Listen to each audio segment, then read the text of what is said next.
ขอเจริญพรเนาะตอนนี้เวลา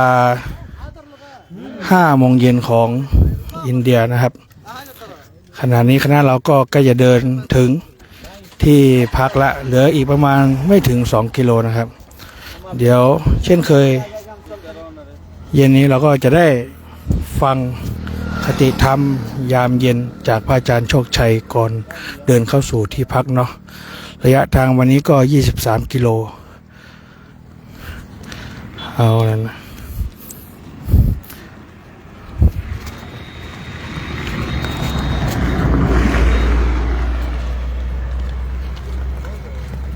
เจอยูทูบเบอร์คนพ่วงกลับเลยครับดารา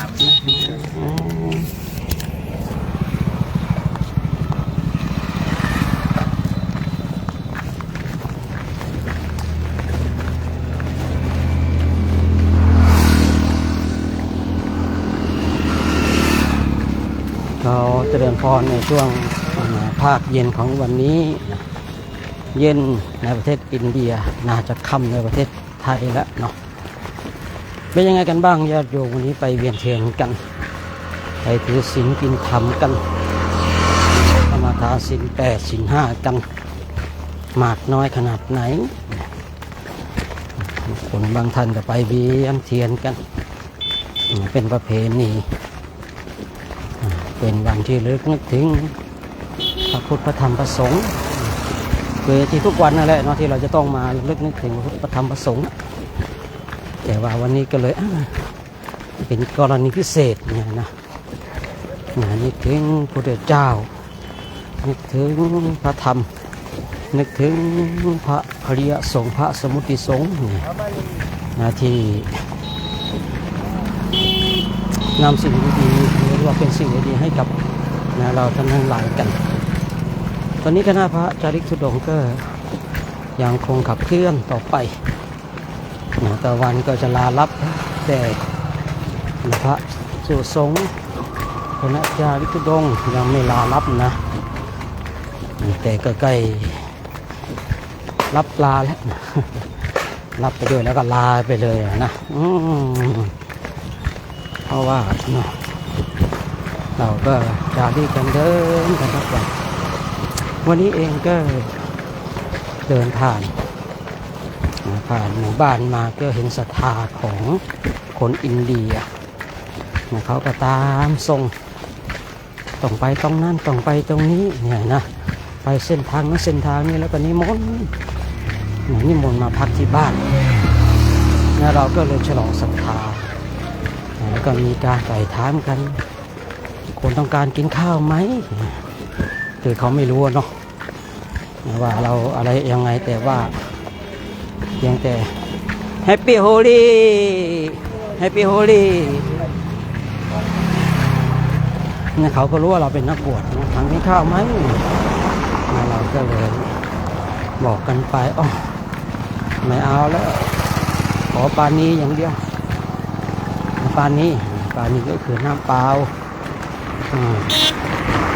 กะลำปานีคือน้ำร้อนปานีก็โอเคแล้วเขาก็ไปหาถังน้ำมาแก้ว1 ใบตรงไปที่บ่อโยกที่สมัยก่อนบ้านเราเนาะจะมีบ่อโยกขันโยกจับน้ำก็ไหลออกมาทีนี้ผู้พูดเองก็บอกอ้าวพิจารณาโดยแยกขายนะแต่ก็ต้องรับเขาทุกรูปนะใส่แก้วไปได้ดื่มได้ก็ดื่มไม่ได้ก็ไปล้างมือล้างหน้ากันนะเพราะว่าบางอย่างเนาะน้ำนี่ถ้าดื่มเป็นครั้งเป็นคราวนี่ก็พอจะได้อยู่จิบให้ชื่นใจที่พอได้อยู่แต่ว่าถ้าเป็นตัวหลักนี่คงจะไม่ได้มีนักครูบาอาจารย์ท่านหนึ่งท่านก็มาอินเดียเนี่ยมาพักที่วัดไทยศรีราชพฤกษ์เนี่ยคือตรงนั้นก็มีแม่น้ำอันศักดิ์สิทธิ์เนาะท่านก็ทุกวันท่านก็ต้องไปตักน้ำศักดิ์สิทธิ์เนาะน้ำศักดิ์สิทธิ์แม่น้ำตะโพธานคืนนี้เองน้ำศักดิ์สิทธิ์แต่คนไม่ศักดิ์สิทธิ์สิไม่นานเท่าไรนะไม่นานเท่าไรก็ ต้องไปหาหมอนะจัดการกับโรคที่ดื่มน้ำศักดิ์สิทธิ์นี่ย้อนกลับมาที่พระของเราเขาก็มีศรัทธานะก็เอาถังน้ำก็ตักไปมือจุ่มน้ำไปนั่นความศรัทธานี่เขาก็เขาอยากทำบุญนะเขาอยากได้บุญนะเราก็ฉลองศรัทธาพอดื่มน้ำเสร็จกันอย่าลูกเดินเขาก็ยังตามมาส่งอีกตามมาส่งกันแล้วก็มีนักบวชน่าจะเป็นพวกพราหมณ์เราไปนั่งพักกลางวันที่ลมมะม่วงเขาคุยฮินดีคุยอังกฤษไม่ได้แต่พอได้จับใจความได้เขาบอกว่าด้านหน้าเนี่ยมีอาสมเขาบอกอาสมมันเหมือนกับบ้านเราที่อาสมของตาฤาษีอย่างเงี้ยนะเขาก็เรียกอาสมเหมือนกันเขาคือเราจัดครับเขาอยากจะให้เราไปพักที่อาสมเพราะที่อาสมของเขาเนี่ยมีที่กว้างพอที่จะนั่งได้ประมาณนั้นนะแต่ว่าเรานั่งตรงนั้นมันคือมันจะเที่ยงแล้วเนาะเมื่อเช้าในทางลงครัวเขาเกิดถวายไอ้ขวัญใจพระเนรมาก็เลยทำให้ต้องนั่งตรงนั้นเขาก็พยายามจะชวนไปอาสมของเขาไปตรงนี้เองก็เลยทำให้เห็นพุทธใหม่ที่เขาเรียกว่าพุทธใหม่แต่พุทธใหม่คือการนับถือพุทธเนี่ยก็พุทธแบบอินเดียที่ยังมีวัฒนธรรมมีได้รับอิทธิพลจากฮินดูอยู่คือถึงแม้ว่าเขาจะวันนับถือพุทธเนี่ยนะเจอพุทธใหม่แต่ก็ยังมีแรงของฮินดูเข้ามาพอเขาเห็นพูดก็เลยก่อนออกมาก็ได้พาเขาถึงไตรสรณคม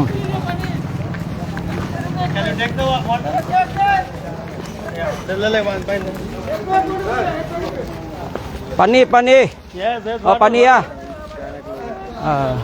อะไรปานี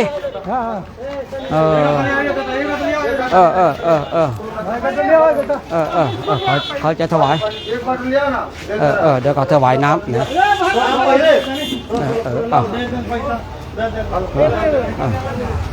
ปานีเขาถวายวันby oneเย็ดวันby oneโอเคबिस्कुटโอเควันby oneโอเคนี่เขาถวายน้ำดื่มหนูกำลังคุยเรื่องอยู่นี่น้ำมาตรฐานญาติโยมก็รอนิดนึงนะ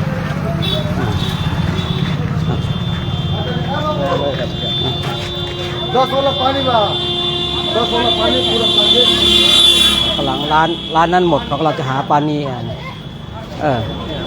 น้ำหมดโอ้โหมีขนมด้วยเอานี่โอเคโอ้โหมีขนมด้วยญาติโยมเผื่อตอนนั้นให้เขาไปโอเคนี่เขากำลังหาน้ำหรือปานีหมดแล้วกำลังคุยเรื่องปานีปานะกำลังคุยเรื่องกะลำปานีเนี่ยบ้านเราก็จะเรียกว่าปานะเนาะพวกน้ำปานะนั่นแหละตอนนี้เขาก็กำลังจะหาวิ่งมาถามร้านนี้นะว่าปานีถามว่าน้ำคุณบ้านคุณมีน้ำไหมหมดแล้ววันฉันหมดแล้วตอนนี้ดูเขาว่าเขาจะทำไงต่อเนาะนี่คือบางอย่างญาติโยมนะบางอย่างเราก็เห็นเนาะศรัทธาว่าพุทธใหม่นี่ญาติโยมก็เลยเห็นเนาะเราจะเห็นอยู่เมื่อกี้เนาะวันนี้ตั้งเราก็ตามมาด้านหน้าแล้วเนาะญาติโยมคงจะได้เห็นอยู่เนาะเมื่อสักครู่นี้ว่าคนอินเดียเนี่ยคือพุทธใหม่ นะพุทธใหม่นี่ก็ได้ถวายกำลังคุยเรื่องปานีอยู่เนาะปานีน้ำดื่มนะกำลังปานีน้ำร้อนมาที่นี่ก็ไม่ต้องคุยอะไรมากมายรู้คำสองคำก็จับประโยคได้แล้วนะบางทีก็มั่วไปเขาถามเราว่าคุณกินข้าวหรือยังอ๋อฉันกำลังไปกุสินารา ไม่รู้นะบางทีเขาก็ถามเราว่าคุณกินข้าวหรือยังนี่นะอ๋อฉันกำลังไปกุสินารากุสินาคา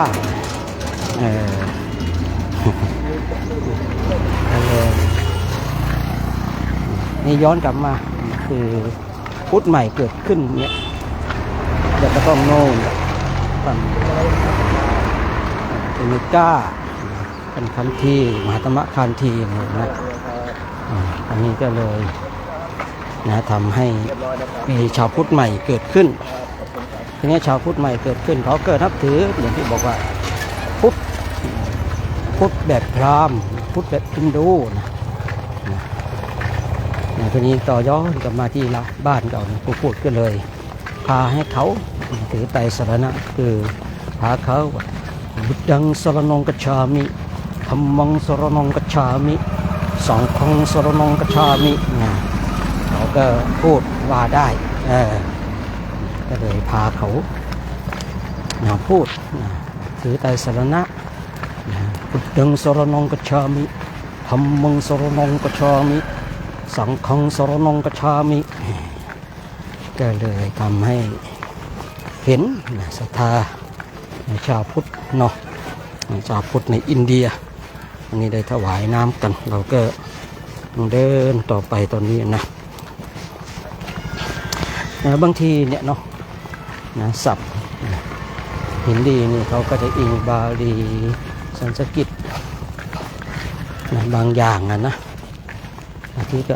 ของเราเนี่ยปานีของเราก็ไปเป็นปานะเป็นคนละอย่างกันนะปานีก็คือน้ำดื่มเนี่ยน้ำดื่ม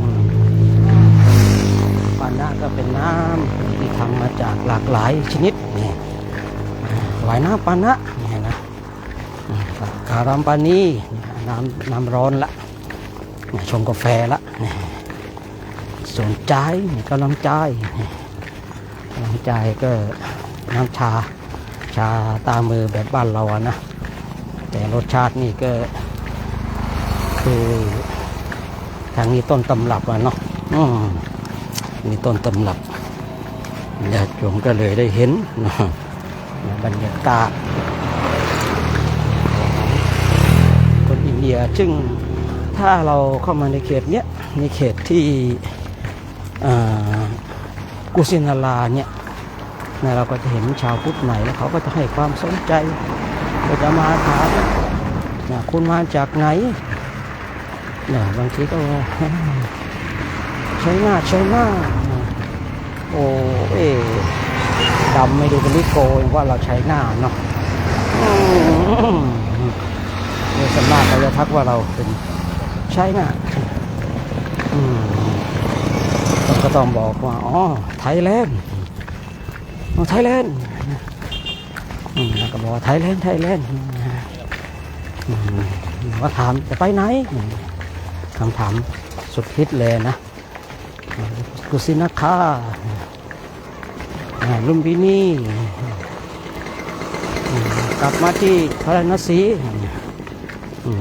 ไปบอกเขาคุณมากันเยอะไหมเขาก็ถามเดินมาในช่วงนี้ก็มีนักข่าวมาสัมภาษณ์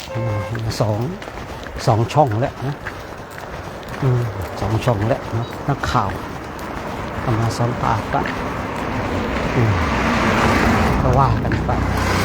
นักข่าวก็มาถ่ายรูปเนาะตรงนี้เขาก็พอเข้ามาในเขตนี้เขาให้ความสำคัญฉะนั้นญาติโยมทุกคนทุกท่านก็มาร่วมอนุโมทนาบุญกันเนาะ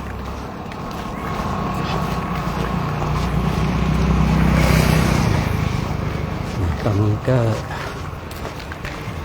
แต่วันจะรับขอบฟ้าอีกแล้วเราก็ยังเดินกันอยู่เลยญาติโยม 17 นาฬิกา 12 นาทีเหลือ900 เมตรเนาะเหลือ900 เมตรเหลือ900 เมตรญาติโยม900 เมตรนี่ถ้าสตาร์ทที่แรกก็แป๊บเดียวนะญาติโยม900 เมตรสำหรับคนมีแรงนี่สบาย900 เมตรสำหรับคนที่เหนื่อยล้าอ่อนล้าแล้วไกลเหลือเกินเนาะถามมา900 เมตรเนี่ยไกลไหมต้องถามว่าถามใครอะแต่ถามคนมีกำลังก็โอ้ยแป๊บเดียวแต่ถามคนหมดกำลังโอ้โหมันไกลแท้ขาเนี่ยแทบก้าวไม่ออกเลยนี่คือบางสิ่งบางอย่างนี่นะคือผู้พูดเองเลยได้ข้อคิดว่าคือเราจะถามอะไรกับใครต้องถามให้มันถูกถามให้มันถูกคือเราต้องดูคำตอบนั้นด้วยนะบางคนนี่ผู้พูดเห็นเนี่ยบางทีเนี่ยไปเอาคำขององค์นั้นองค์นี้ท่านนั้นท่านนี้มาอย่างไม่เอาเลยว่าเนาะวันนี้จะไม่กล่าวร้ายว่าร้ายวันนี้จะไม่กล่าวร้ายว่าร้ายใครแล้ววันนี้นะสักวันหนึ่งเนาะวันที่พระเจ้าทรงแสดงโอวาทปาติโมกข์นะคือนักคุยอะไรก็ยังมีสติอยู่นะใช่เลยไม่เอาดีกว่าวันนี้เราจะไม่กล่าวร้ายว่าร้ายใครแล้วย้อนกลับมาในวันพรุ่งนี้ก็จะถึงวัดไทยกุสินาราเฉลิมราชเนี่ยเราก็จะพักที่นั่นประมาณ3 คืนพระท่านจะได้ภาวนากันพักแข้งพักขาเพราะว่าช่วงนี้ก็เดิน20 อัพกันแม่ชี้ก็แย่แล้วขอขึ้นรถก็ไม่ได้นะคำสั่งคือคำประกาศสิทธิ์คือไม่ได้ตายก็ต้องตายแล้วโชคดีมีพระเยอะโอ้โหแม่ชีเหงาเลยแม่ชีนี่เหงาเลยจะร้องไห้เลยเดินไม่ไหวแล้วยังไม่ให้ขึ้นรถยังบอกว่าถ้าตายก็ได้มีพระเผาเยอะอีกโอ้โหไปกันใหญ่เลยคันนี้นะตกข่าวเลยคันนี้โอ้โหนี่ละกายเป็นฝูงใหญ่เลย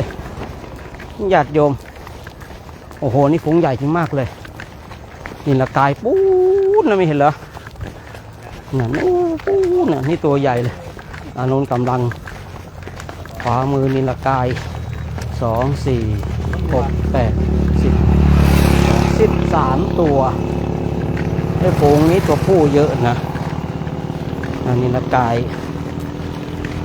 นี่ละกายนี่เยอะมากเลยนะตอนนี้นับได้13 ตัวนะตัวนี้รู้สึกว่าจะมีตัวผู้เยอะญาติโยมญาติโยมเห็นกันหรือเปล่าเนาะแร่นี่ละกายเห็นไกลๆเยอะเลยเนาะป่าสัตว์ป่าหิมพานต์สัตว์เทพเจ้าสุดสาครกับม้านินมังกรเนี่ยม้านินมังกรอย่างนี้แหละนี่ละกายนี่แหละ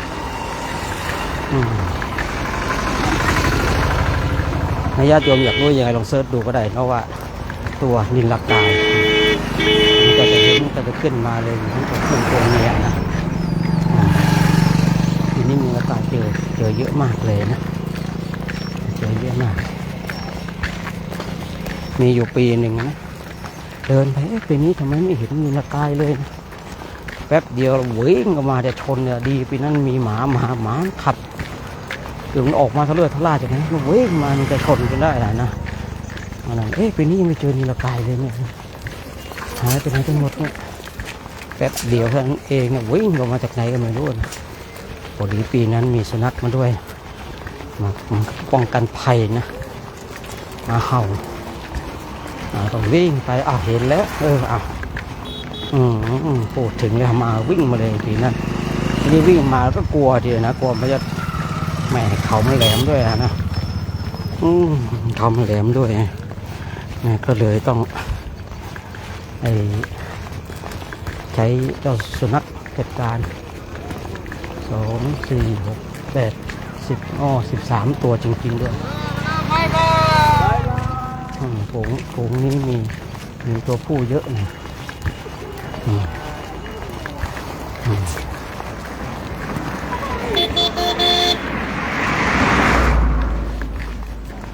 ย้อนกลับมา900 เมตรนี่เมื่อกี้เนาะต้องถามว่าเราถามใครถามคนเดินที่มีกำลังเขาก็สบายถามคนเดินที่หมดกำลังแล้วก็ว่าไกลถามคนนั่งรถอีก900 เมตรแป๊บเดียวใช่หรือเปล่าฉะนั้นเนี่ยบางทีเราถามเรื่องอันหนึ่งอันใดจากใครต้องดูด้วยว่าเขาอยู่ในบริบทใดเขาอยู่บริบทใดถ้าเราไปถามไม่ถูกเนาะไม่ถูกจังหวะหรือต้องการที่เราจะอยากรู้จริงๆนี้มันก็จะทำให้เราผิดพลาดไปได้เนาะญาติโยมเนาะ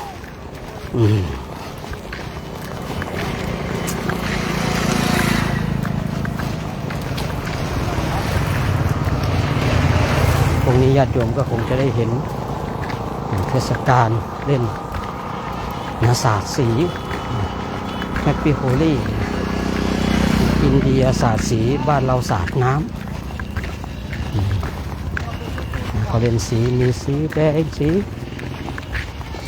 เขียวสีชมพูสีเหลืองวันนั้นก็เหมือนกับเป็นวันที่ร้านค้าร้านขายยุทธคนก็จะออกมาเมากันคนก็จะเมา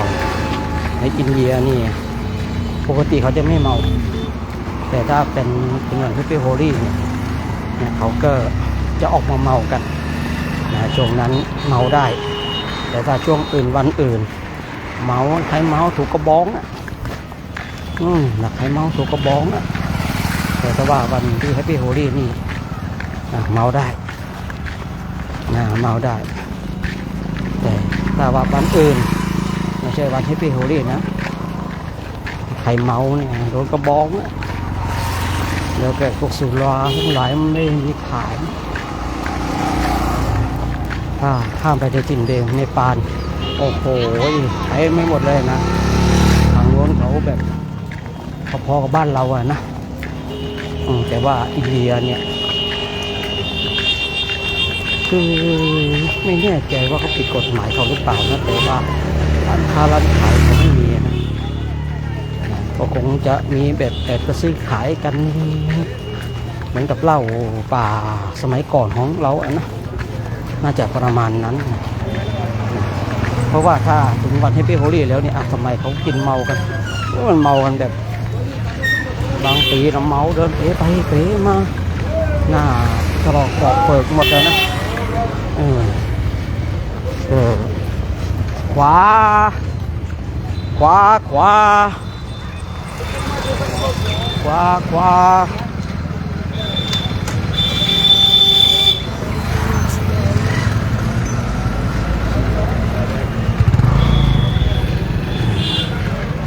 อันนี้ก็คุยเรื่องแฮปปี้โฮลี่ซะเพลินเลยนะเกือบเลยทางแยกนะที่พากระแซวอยู่ระวังจะเลยทางแยกญาติโยมพวกนี้อาจจะได้เห็นญาติโยมไม่โยมว่าไม่มีใครจับมาเลี้ยงไม่เลี้ยงเขาไม่จับกันเขาจะไม่เลี้ยงเขาสัตว์เทพเจ้าพวกนี้เขาจะไม่จับมาเลี้ยงเขาจะปล่อยอยู่ในทุ่งไหนคือว่าทุ่งนั้นโชคดีเขาจะไม่ไล่เขาจะไม่ไปรังแกเขาก็จะปล่อยอิสระทุ่งไหนมีเนรกายมาคือว่าเหมือนกับสัตว์นำโชคประมาณนั้นนะสัตว์นำโชคประมาณนั้นจำได้แล้วโรงเรียนนี้จะไม่ได้สลายว่ะนึกไม่ออกนะพอมาเห็นนึกออกแล้วนะนี่เขาไม่จับเลี้ยงนะชาวบ้านเรานี่เขาจะคิดว่าจับเลี้ยงเลยเนาะตามล่าเลยดูแล้วนะโอ้โหตัวเดียวหัก สัตว์ทั้ง5ชนิดอยู่ในนั้นนะเนาะพูดเองแกงหม้อเดียวเหมือนกับแกงสัตว์5ชนิดเลยนะถ้าเป็นบ้านเรานี่คงจะนะตามนั้นเนาะตามนั้น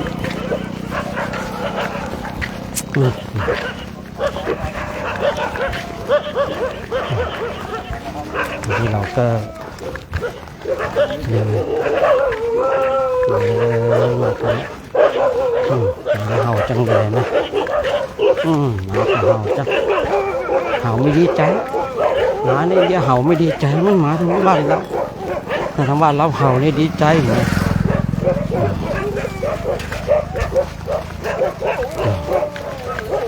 โอ้ถึงแล้วชิแตงเมชิแตงเมชิแตงเมชิแตงเมชิแตงเมเราถึงแล้ว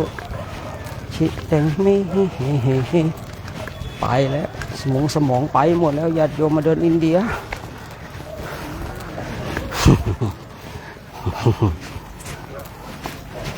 โยมว่าโอ้โยมก็ฟังแล้วก็ไปเหมือนกันเลยนะปรับอารมณ์ไม่ทันนะปรับอารมณ์ไม่ทันนะฉะนั้นท่านทั้งหลายวันนี้ก็ได้มาถึงแล้วโมทนากับพระคุณเจ้ากันญาติโยมก็ให้โมทนาบุญกันนะวันนี้เราก็ฟังท่านปิยวัฒน์จัดแจงที่พักสลับพระต่อเด้อโชคดีมีชัยกันญาติโยมนะ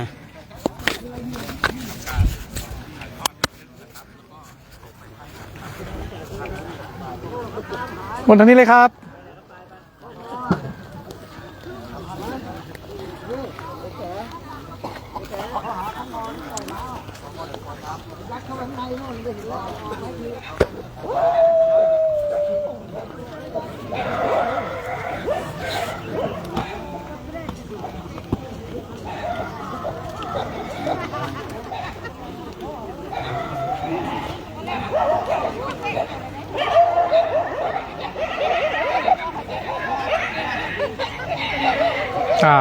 มีแผนกต้อนรับมาแล้วครับผมก็อนุโมทนาทุกรูปนะครับวันนี้เดินทางลำบากนิดนึงแล้วก็ฝ่าฟันอุปสรรคหลายอย่างในเรื่องของรถในเรื่องของฝุ่นเยอะๆมากมายนะครับระยะทางตอนนี้คงไม่มีปัญหาสำหรับพระคุณเจ้าแล้วเนาะพรุ่งนี้ก็จะได้อีกวันหนึ่งเหมือนกันนะครับ2 อัพเหมือนกันนะครับถึงกุสินาราแล้วนะครับพรุ่งนี้วันนี้ก็พักที่นี่นะครับทุกปีแล้วก็พักหลายๆปีที่ผ่านมาเราพักที่นี่อยู่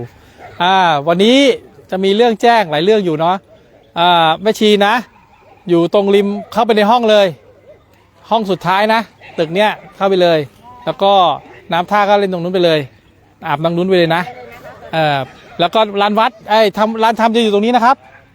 จะอยู่ที่เขายืนกันตรงนั้นนะครับลานธรรมหันหน้าไปฝั่งนู้นนะครับแค่นี้นะครับแค่นี้นะครับไปเลยส่วนพระคุณเจ้านะครับผมที่ปักกฎพระคุณเจ้าอยู่ตรงนี้นะครับ1 2 3 4ยาวไปเลยนะครับแต่ว่าวันนี้ขออนุญาตให้ปักชิดกันนิดนึงตรงกลางถ้าเหลือก็เหลือน้อยหน่อยนึงไม่ต้องเหลือเยอะนะครับเพราะว่าเดี๋ยวมันจะไปเบียดกับที่ทำวัดเอานะครับแล้วก็อีกเรื่องนึงขอแจ้งฝั่งขวามือหลังเต็นท์นี้นะครับหลังเต็นท์หลังรถ10 ล้อฝั่งนี้ทั้งหมดห้ามเข้าโดยที่ไม่มีเหตุหรือไม่มีเหตุห้ามเข้าเนื่องจากว่าตรงนู้นเป็นหลุมศพของอิสลามที่เรารู้กันอยู่นะครับเพราะฉะนั้นใช่ทั้งหมดนะครับห้ามเข้าไปนะครับหลังเนี่ยหลังแนวพุบเต็นท์ผมเนี่ยห้ามเข้าไปเลยนะครับไม่อนุญาตให้พระคุณเจ้าเข้าไปนะครับห้ามทำกิจทั้งนั้นให้ทำกิจได้เฉพาะในบริเวณทั้งหมดนี้ใครปวดหนักนู่นเลยครับหน้าประตูฝั่งนู้นออกประตูไปฝั่งนู้นเลยนะครับใช่ข้ามไปฝั่งนู้นเลยนะครับแล้วก็อยู่แค่ส่วนในครัวกับหลัง10 ล้อแค่ตรงนั้นนะครับห้ามล้ำเข้าไปในเขตตรงนี้เลยนะครับแล้ววันตรงนู้นได้แต่ว่าถ้าจะหนักจริงๆผมอยากให้แนะนำทุกคนไปฝั่งนู้นสะดวกดีแล้วก็จบเลยไม่มีปัญหาตรงนู้นมันก็จะเป็นทางเดินของเขานะครับอีกเรื่องหนึ่งที่อยากประกาศนะครับวันนี้ขออนุญาตงดอาบน้ำงดซักผ้าเนื่องจากปั๊มโยกมีแค่ปั๊มเดียวแต่มีบริการให้ท่านเรื่องหนึ่ง ท่านสามารถไปล้างหน้าแปรงฟันได้มีถังน้ำซื้อไว้ให้แล้ว1 ถังนะครับแต่ห้ามซักผ้าห้ามอาบน้ำนะครับวันนี้เพราะว่าถ้าท่านเล่นน้ำนี่หมดจบเลยนะครับอันนี้น้ำไว้สำหรับพวกท่านล้างเช็ดหน้าเช็ดตาล้างแปรงฟันพอนะครับอ้าวแล้วท่านมาฝึกหรือเปล่าล่ะวันนี้มาดูภาษากันนะครับว่าทุกท่านจะเกิดอะไรขึ้นกับตัวเองพรุ่งนี้เราถึงกุศินาราแล้วเต็มที่นะครับวันนี้ก็แจ้งเท่านี้ครับห้ามซักผ้านะครับห้ามอาบน้ำนะครับสาธุครับนิมนต์เลยครับล้างหน้าล้างตาแปรงฟันพอครับเช็ดตัวได้เช็ดตัวได้อันนี้ผมก็บอกแล้วถ้าน้ำหมดท่านจบอ่ะถ้าน้ำหมดท่านจบอ่ะเดี๋ยวแค่นี้แหละอ่ะอันนี้ครับ1 มาตรงนี้เลย1 มาตรงนี้1 มาตรงนี้เลยครับ1 มาตรงนี้เลยครับ1 2 3 4ไปขยับเข้ามาก็ได้อย่าให้มันใช้พื้นที่นะครับแต่ว่าแจ้งนิดนึงที่นี่นะครับเป็น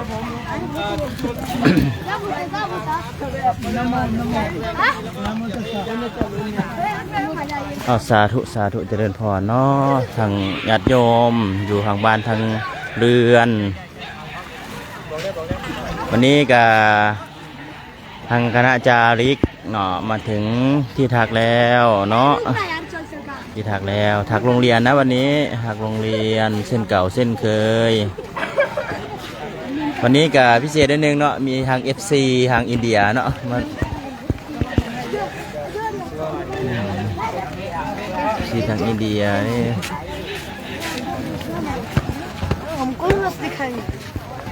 ที่ทางอินเดียเนาะ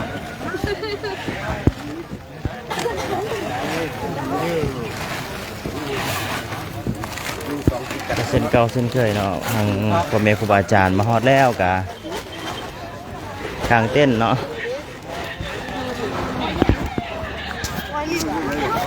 เอาเพียรเอาปิดได้เสร็จแล้ว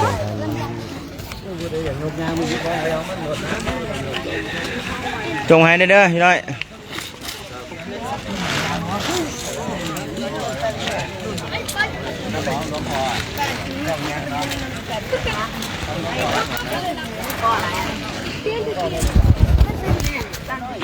เฮ้เฮ้โฟโต้อีกไง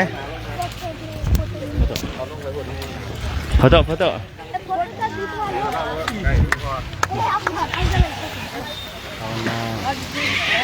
อันหนึ่งวันทูที่เต็มกล่องโอเคสวยโอ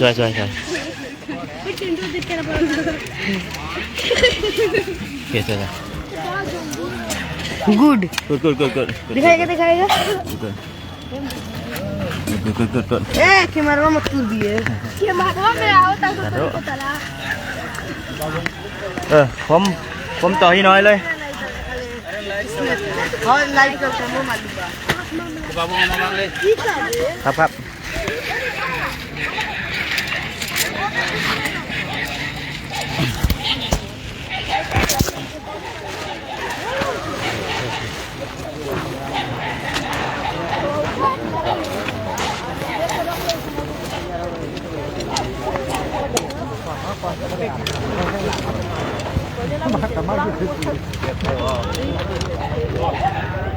เต็มที่เลยวันนี้กันหน่อย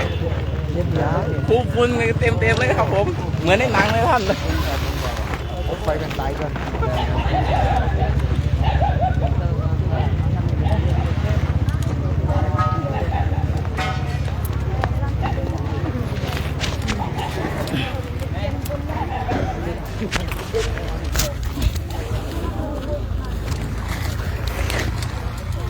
สาธุเจริญพรทางญาติโยมที่เขามาเบิ่งในไลฟ์สดนี้เนาะทีมอนุโมทนาสาธุเข้ามาได้เนาะเป็นบุญเป็นกุศลใน ได้เห็นภาพทางพ่อแม่ครูบาอาจารย์เนาะได้ย่างจาริกธุดงค์มาฮอดแล้วก็มีความสมานสามัคคีกันกลางเต้นเนาะก็คือทางญาติโยมทุกมื้อที่ท่านได้เห็นเนาะเอาค่าญาติโยมเนี่ยเอาหน่อยทำงานไปพร้อมก็ได้เอาอันนี้นึงเนี่ยตัวนี้ก็ได้ทำงานไปพร้อมเลยเอาหน่อยอนุญาตปัดบอกเลย ขอเจริญสุขเจริญพรขอออกไม่ออกเนาะมื้อนี้ก็เป็นมื้อหนึ่งที่ว่าเฮาได้เดินธุดงค์เนาะพร้อมด้วยคณะภิกษุสงฆ์แล้วก็พ่อค้าแม่ค้าสามเณรแม่ค้าเนาะขออภัยกับสามเณรมื้ออื่นนี่เฮาก็จะถึงกุสินาราชแล้วบอนที่ว่าพระพุทธเจ้าเพิ่นเข้าสู่ปรินิพพานเนาะนี่ก็เป็นสถานที่หนึ่งที่ว่าสำคัญทางด้านพุทธศาสนาของเฮาที่ว่าพระสูตรเพิ่นตัดไว้ก็หลายอย่างเนาะญาติโยมมาถึงที่นี่แล้วก็รู้สึกว่าปลื้มใจดีเนาะที่ว่าได้มาถึงดินแดนแห่งพุทธภูมิของเฮาเนาะที่ว่าครั้งแรกในชีวิตก็รู้สึกมีความปิติความยินดีเนาะทราบซึ่งพระศาสดาได้ตรัสหลายอย่างเนาะก่อนที่ว่าเพิ่นจะเข้าสู่มหาปรินิพพานมีความเอ็นดูแก่มวลมนุษย์เนาะทุกคนเนาะพระสูตรที่ว่าเพิ่นได้ตรัสก่อนที่ว่าจะเข้าสู่มหาปรินิพพานก็มีหลายอันเนาะหลายเรื่องได้ตรัสกับพระอานนท์ทูลพระพุทธเจ้าว่าพระองค์ผู้เจริญเนาะขอพระองค์ไปปรินิพพานในเมืองใหญ่ๆเซนราชสฤห์จำปาสาเกตโกสัพพีพาราณสีเป็นต้นเถิดขน้อยในนครเหล่านั้นกษัตริย์พราหมณ์เศรษฐีคาบูดีและชาวนครทุกสั้นที่เหลื่อมใสพระองค์ก็มีรายอยู่จะได้ทำสักการะแด่สรีระแห่งพระองค์อย่างมโหฬารควรแก่การเปลี่ยนพระสัมมาสัมพุทธเจ้าซึ่งอุดมรัตน์ในโลกพระศาสดาก็เลยได้ตรัสว่าเนาะอานนท์ท่านอย่ากล่าวอย่างนั้นเลยนะชีวิตตถาคตเป็นชีวิตแบบอย่างเฮาต้องการชีวิตนี้งามทั้งในเบื้องต้นท่ามกลางและที่สุดอานนท์เอ๋ยตถาคตอุบัติเพื่อประโยชน์สุขแก่มหาชนเมื่ออุบัติมาสู่โลกนี้แล้วเฮาก็เกิดแล้วในป่าคือลุมพินีเนาะเมื่อเฮาตั้งอาณาจักรแห่งธรรมขึ้นได้สาวกเพียงหาคนเฮาก็ตั้งลงแล้วในป่าอิสิปตนะมากฤพะเนาะอิสิปตนะขออภัยเนาะในกาเมื่อตัดสหุอนุตตรสัมมาสัมพุทธญาณเฮาก็ตัดแล้วในป่าเช่นเดียวกันเนาะครั้งนี้เป็นครั้งสุดท้ายแห่งเฮาก็ควรนิพพานในป่าเช่นเดียวกัน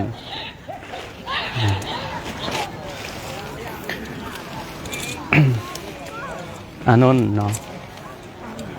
เมืองกุสินารานี่เนาะในอดีตเคยชื่อว่ากุสาวดี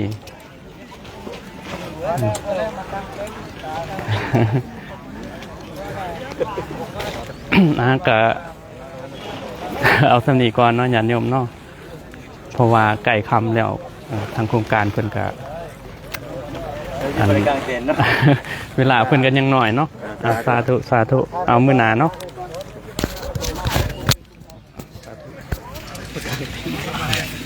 สาธุ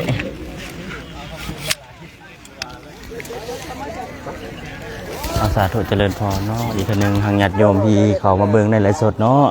ตอนนี้ทางคณะจาริกกับมาฮอดบอนถักบอนเสาแล้วเนาะกะมาฮอดแล้วก็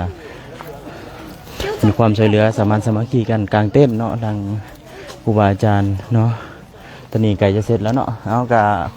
ขออนุญาตปิดไลฟ์สดไว้เพียงสำนีซะก่อนกะขออวยชัยพรทางญาติโยมที่เขามารับชมเบิ่งในไลฟ์นี้กะขอให้มีแต่ความสุขความเจริญเด้อสุขกายสบายใจ สาธุเจริญพรสาธุตอนแรกจะมีการทำวัดสวดมนต์ก็ขอเชิญเจริญพรญาติโยมมาร่วมทำวัดสวดมนต์นำพ่อแม่ครูอาจารย์ใดเนาะสาธุ